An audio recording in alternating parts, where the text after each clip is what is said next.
Hi everyone, welcome to Exile Mixes. My name is Ainon.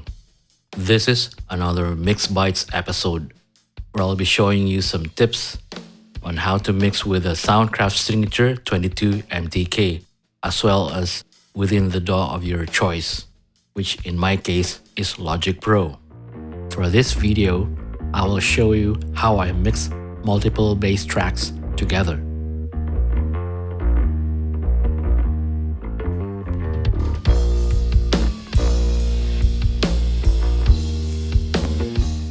There are actually two ways that I mix bass.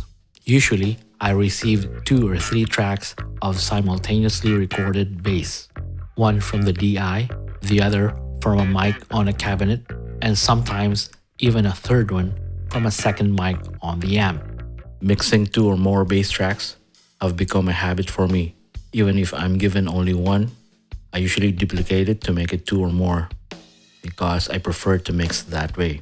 Here's the logic behind mixing 2 or more bass files. The ideal will be one from the DI and the other from the mic on the amp cabinet. The DI file is the purest form of that recording since it is not influenced by amp noise, speaker quality, room tone, and so forth.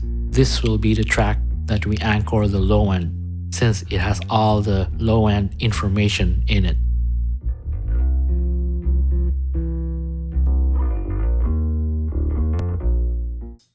The second track will carry more of the mid-range information, some room tone, and the inherent sound of the mic to amp, which will give it some character.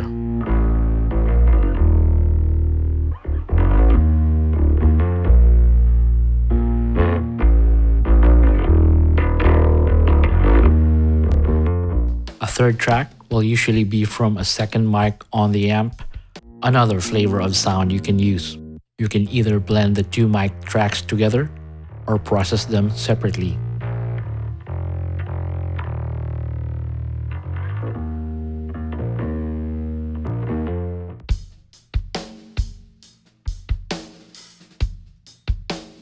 My first method is to process all 2 or 3 tracks together in the box. First, I apply high and low pass filter to each to divide the low end, the mid, the low mid, and the high mid frequencies. The DI, or the first track, will carry the low end and it will be processed as such with an EQ range between 20 to 30 Hz up to 500 Hz. The second track will be filtered from 500 Hz to 5 kHz. And if there is a third, it will be filtered between 1.2 kHz to 7 kHz. The first will represent the low end to glue the bass sound together. The second will carry the punch of the bass. The third will be carrying the bite or crackle of distortion that makes the bass poke through the mix. If there are only 2 tracks, you can lend this quality to the second bass track. I bus them together and apply compression to the bus. I usually bus out the outputs to the Signature 22 MTK on channels 7 to 8.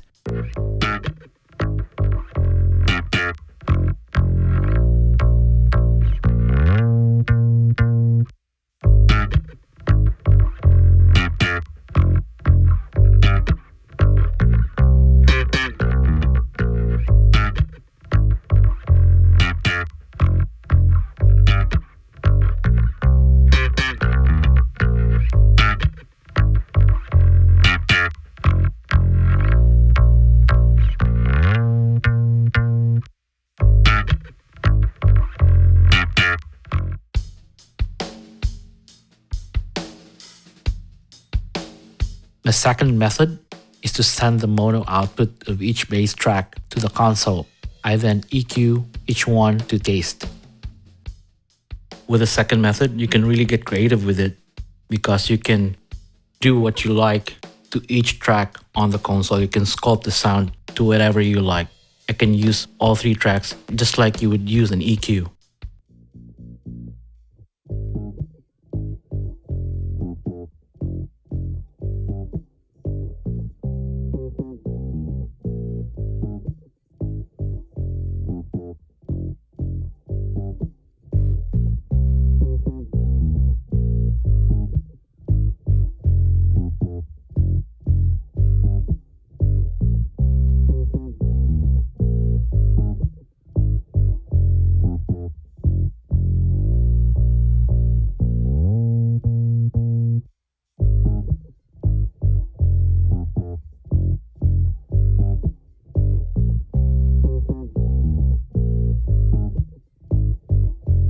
Now let's take a look at the second track.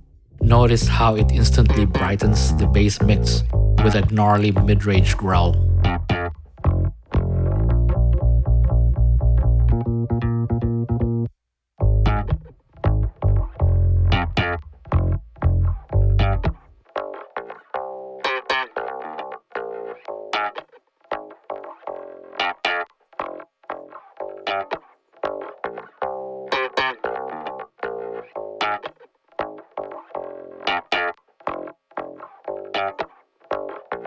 Now we add the third track. It adds crackle and bite.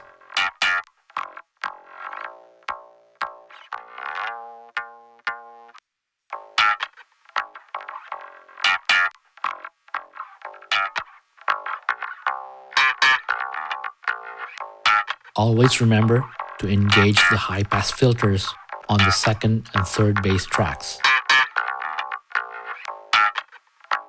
And all of them together will find the sweet spot and use the 3 tracks like an EQ. More of the third will brighten it, and more of the first will deepen the low end, and so on.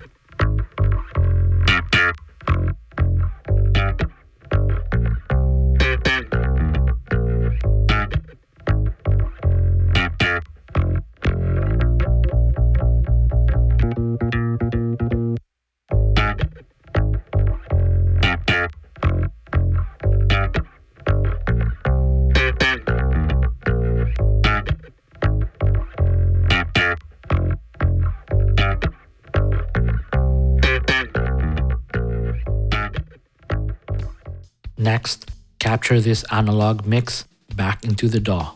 It will become a printed bass bus and apply compression to the bus. For this session, I used the first method with the 3 tracks bussed together in one stem on the console. Now with the drums and percussion.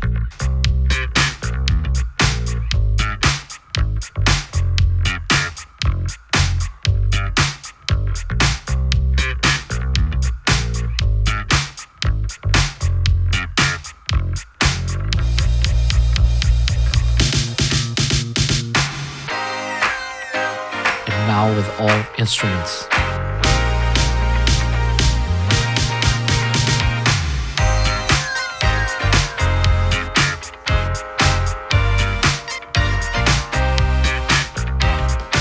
I hope you learned something from this, and this is by no means the perfect way to mix bass. This is just another tool in your toolbox, and I am not an expert at all.